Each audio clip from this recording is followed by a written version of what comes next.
right. Knees together, ankles together, arms, cross your arms, bending the knees, looking at the horizon, anticipating the PLF. Okay, when you touch down, make sure you unclip your upper chest strap, your shoulder straps out. If you're okay, tap your helmet, the boys will grab the drogue. If you're not grab the container bag. If you're not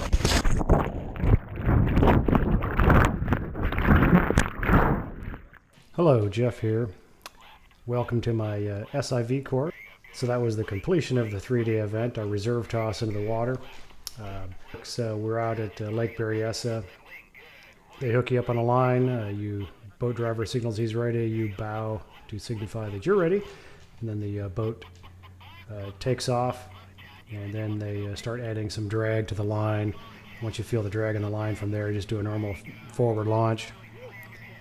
And it's about a 7 or 8 minute ride. Gets you up to about 3,600 to 4,000 feet, depending on your technique and the winds and all.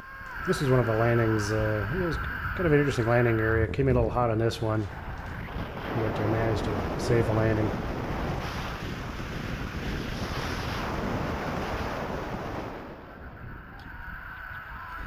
Oh wait, I think that was Max. Disregard. Max was one of our boat drivers who is an insane pilot.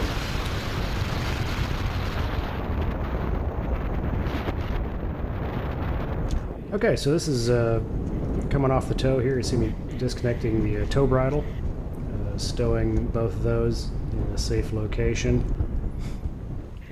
First things we start off is asymmetric stalls. So we grab the front A risers, basically kind of pull it down to your chest and then quickly release, and then not much to the recovery, a little weight shift and opposite brake. So we'll do several of those.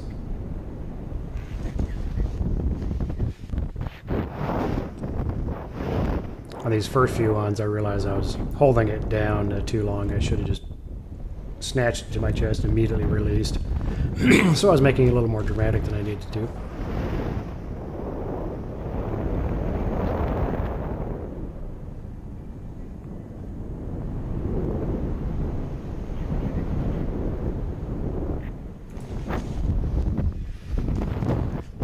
So another asymmetric.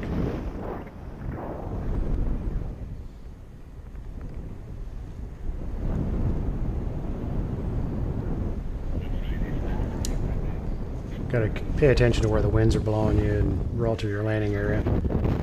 Another asymmetric. So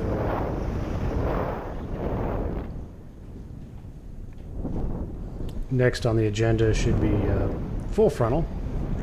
So grabbing both of them and hopefully doing a symmetric pull.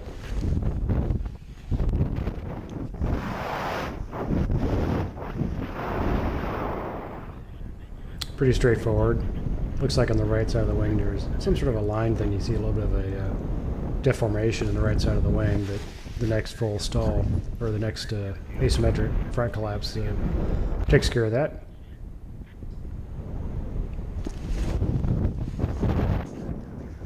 Next thing they work on is weight shift only wing overs. So you just get your hands up in the risers so you don't put any brake input, and just do a nice snappy weight shift with your hips.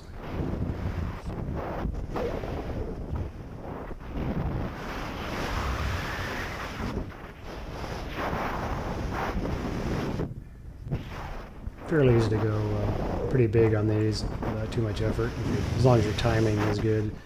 Most people's tendency is to weight shift too late, as was mine initially. Using a front-mounted reserve, you can see the duct tape there was on a piece of foam. This is a wing and harness that I borrowed from a friend here doing a full stall on the second day. And the camera got bumped, and that was pretty much the last of the footage from that particular flight. So later in the afternoon I got my wing back. Basically on the end of the first day I'd gone swimming because I came up short on one of my landings, so the reserve was drying out, so I had to borrow a rig from somebody else. So at the end of the afternoon, I'm back on my wing, and from here I believe we're going to go into negative spins. So basically just put one hand up high on the risers and then you just bury the opposite brake. And the trick on these is the timing of the recovery. You want to make sure you recover on the appropriate surge. The wing is surging forward. You want to recover. If you surge on the opposite of that, the wing has a potential to do a nasty collapse.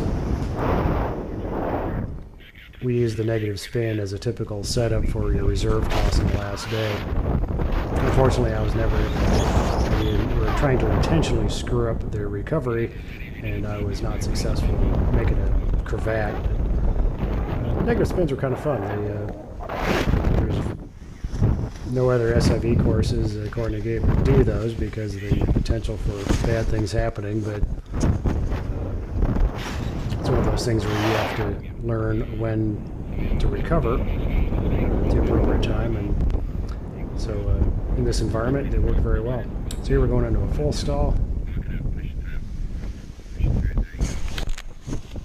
Do get tossed around a little bit on these on my wing. Notice I got a riser twist here, but brake application still works, so I was able to the wing stopped and untwisted. Later on I realized I could have just reached above the riser twist and pulled opposite brake, and that would have helped control the wing too. So I should have placed more emphasis on steering the wing and worry about the riser twist later. Later on I did have another riser twist and that worked much better. Just reaching up above the twist to grab the rear brakes, or the rears D-lines to steer the wing. So it looks like we're going into right here. You can see me got banged around pretty good with the risers. Helmet got knocked. Helm almost lost my glasses, but thankfully they fell down into the above the reserve harness, the reserve container.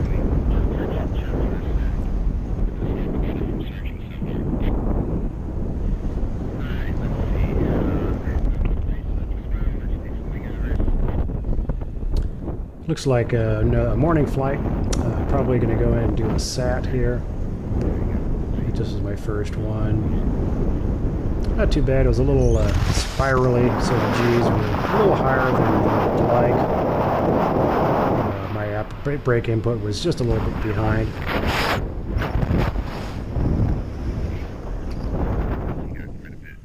Wasn't paying attention to my wingtip here and kind of surged out of didn't control the surge while listening to Gabe. The next one, you can see what happens. This is what happens if you put brake input too aggressively without feeling the pressure in the wing, and you end up spinning the wing. And here you can see I got another riser twist, and that one popped out pretty quick. So I learned the timing and appropriate amount of pressure for those, for the SAT that is. Once you do some of the high altitude stuff, as you get lower, you'd always practice wing overs, and here I'm doing whip stalls, kind of a surge and release with just brake input, kind of like you're on a swing set. Once you start coming down, release, you're trying to get the wing into a nice big pitch oscillation. Ideally, you'd like to get it to go all the way to the point of a frontal collapse, but since I was just coming into the shore, I just did it enough to just kind of work on the timing and then come in for a landing. So this looks like day 3, coming in for a SAT. That one was a little spirally again, so I turned it out, set it up again. So here my brake input's a little bit sooner, and notice it's a much lower G. You can see the rotation rate is less, and it's nice and mellow. So that was a good one.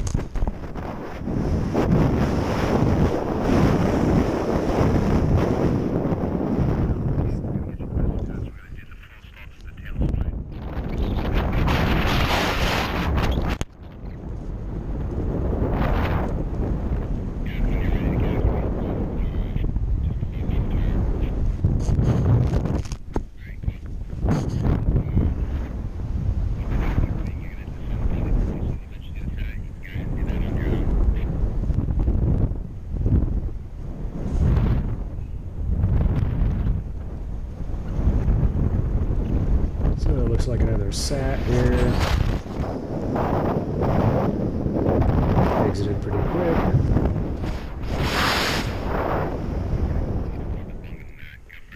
Do another one the other way.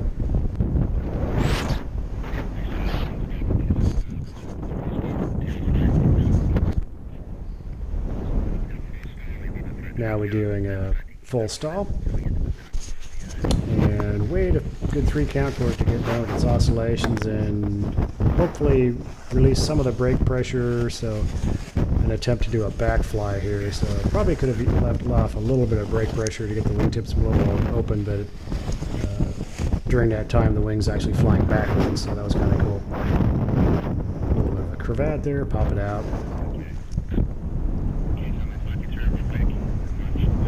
At this point they're checking to see if the recovery boat is in position below me, making sure I'm far enough away from the water I'm not going to get blown into the shore. And then once they're in position, our basic setup is we want to do a negative spin and then attempt to recover incorrectly and get a cravat, or actually maybe about a 50% collapse in the wing that just won't come out.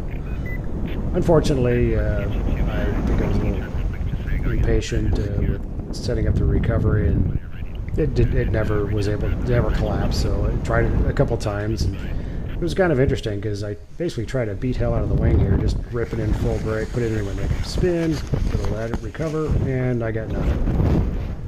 So I tried again, opposite brake, and basically bury it again. Negative spin, and the damn thing recovers. These wings are amazing. It's just how much they want to fly after all the abuse. So I tried it a 3rd time, got a riser twist, and nothing useful out of it. So at this point, it's like, to hell with it. Just go into a stable spiral, high G, wait until you're ready to black out, and check the reserve. And of course, when you do that, it's typically you end up letting go of the brake when you're in the spiral, so the damn wing, once again, recovers on its own under the reserve. At this point, though, when the reserve came out, the bridle was riser or something wrapped behind my neck and was driving my head down into the harness, and it was not comfortable.